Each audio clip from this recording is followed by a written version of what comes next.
भारत में हर साल करीब 2.5 लाख सांप के काटने की घटनाएं होती हैं। इनमें से करीब 46,000 में मौत हो जाती है। इसके अलावा बहुत से मामलों की रिपोर्ट ही नहीं की जाती।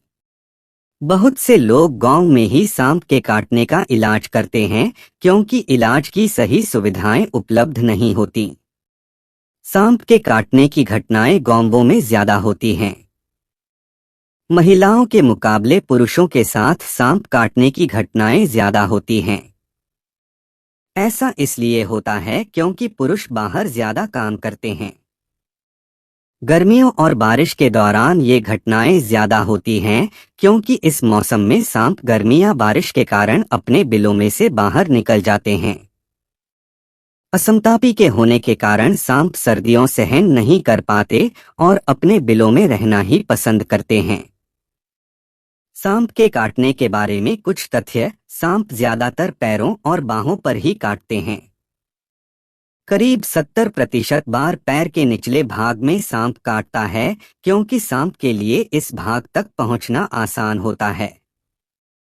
इसलिए सही जूतों, लंबे वाले जूतों से कई जानें बचाई जा सकती हैं। सांप आमतौर पर सुबह या अंधेरे में काटते हैं, यानी कि उस समय जब वो अपना भोजन खोजने बाहर निकलते हैं। इसलिए इस समय में ज्यादा सावधान रहने की जरूरत होती है।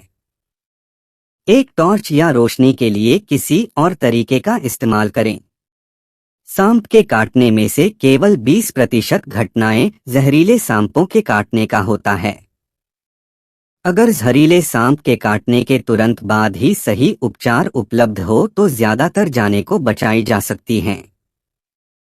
जहरीले और बिना जहर वाले सांप। जहरीला सांप काटने पर दांतों के 2 निशान होते हैं। ज्यादा निशान हो तो समझे कि सांप जहरीला नहीं। सांप की बहुत सारी जातियां होती हैं। भारत में मिलने वाली सांप की 300 जातियों में से 50 जहरीली होती हैं। इनमें से भी केवल 4 आम तरह के और सबसे महत्वपूर्ण होते हैं। जहरीले सांपों में से नाग और करैत एक तरह के सांप हैं और वाइपर एक अन्य तरह के। कई एक समुद्री सांप भी जहरीले होते हैं। जहरीले सांपों की चौकड़ी। जहरीले सांपों द्वारा काटे जाने की घटनाओं में से आधी से ज्यादा नाग और करैत के काटने की होती हैं। इसके बाद हराफिसी का नंबर आता है और उसके बाद रसलस वाइपर का। कोबरा और करैत के जहर से खासकर दिमाग पर असर होता है, जबकि वाइपर से खून में जहर फैलता है। जहरीले सांपों में से मनियार सबसे ज्यादा गुस्सैल सांप होता है। वाइपर उतना गुस्सैल नहीं होता। हालांकि ज्यादातर सांप तभी काटते हैं जब उन्हें छेड़ा जाता है, पर यह हमेशा ही सच नहीं होता। सांप किसी भी चीज को ठीक से देख नहीं पाते, इसलिए कोई भी हिलती डुलती चीज उनका ध्यान खींच लेती है। अगर कोई भी पैर सांप का रास्ता काटे तो सांप उस पर हमला करने की संभावना होती है।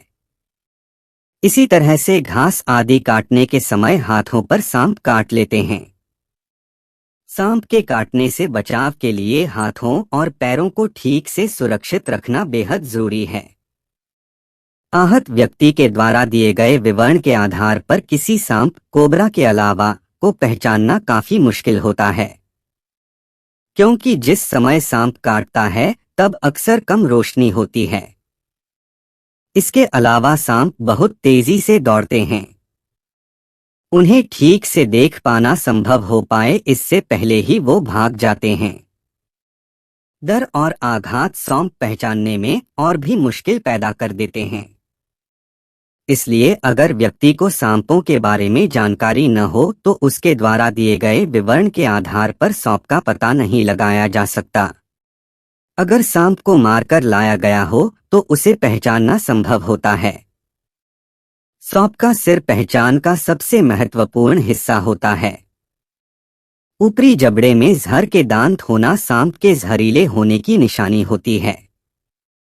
दांतों की जांच करने में सावधानी बरतें, उन्हें नंगे हाथों से छूने से बचें।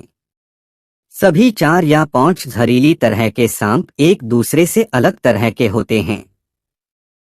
सांप का विष खून से कम लेकिन लसिका मार्ग से ज्यादा चढ़ता है। सांप का जहर असल में प्रोटीन होता है। यह सांप के ऊपरी जबड़े में स्थित एक थैली में मौजूद रहता है।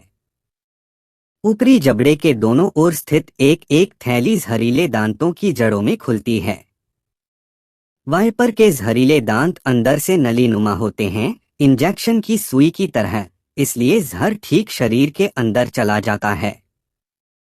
कोबरा और मनियार के दांतों में एक खाली नली होती है, जिससे होकर जहर काटे जाने वाली जगह में चला जाता है।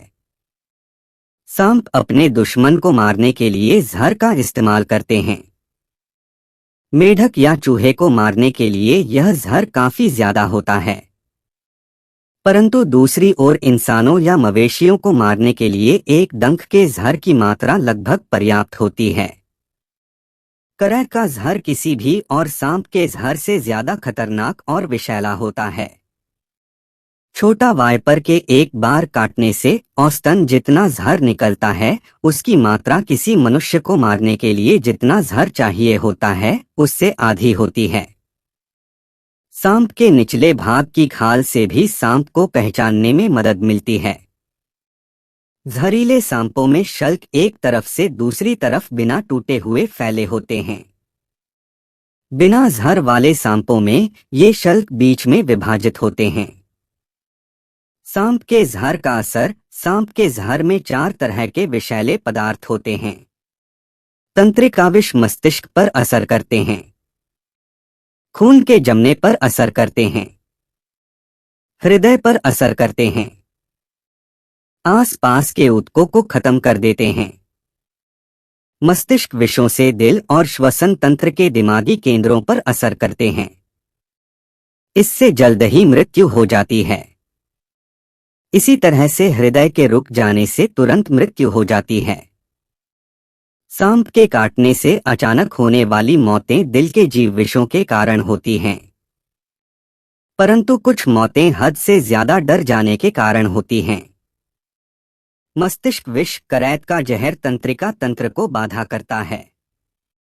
डोमी या कोबरा का जहर तंत्रिका तंत्र को बाधा करता है। करैत और कोबरा में मस्तिष्क विष होते हैं। सांप के काटने पर ये जहर लसिका और खून में पहुंच जाते हैं। इनके द्वारा ये मस्तिष्क के केंद्रों तक पहुंच जाते हैं। जीवन को संभालने वाले हृदय और श्वसन तंत्र काम करना बंद कर देते हैं। सौभाग्य से न्योस्टिग्माइन नाम की दवा मस्तिष्क के लकवा करने के असर से बचाव कर देती है। इसका इंजेक्शन होता है। सांप के डंक के लिए प्राथमिक उपचार। हमें उपलब्ध सुविधाओं, आहत व्यक्ति की हालत और परिस्थिति से निपटने की अपनी तैयारी के अनुसार ही प्राथमिक उपचार के तरीके ढूंढने होते हैं। कुछ बुनियादी उपाय यह हैं। कुछ लोग एक खास तरह के पत्थर का इस्तेमाल करते हैं, जिसे सांप पत्थर कहा जाता है। इससे कोई फायदा नहीं होता। आहत व्यक्ति को दिलासा दिलाएं और घटना के तथ्य पता करें। गीले कपड़े से डंक की जगह की चमड़ी पोंछ ले, लेकिन दवा नहीं।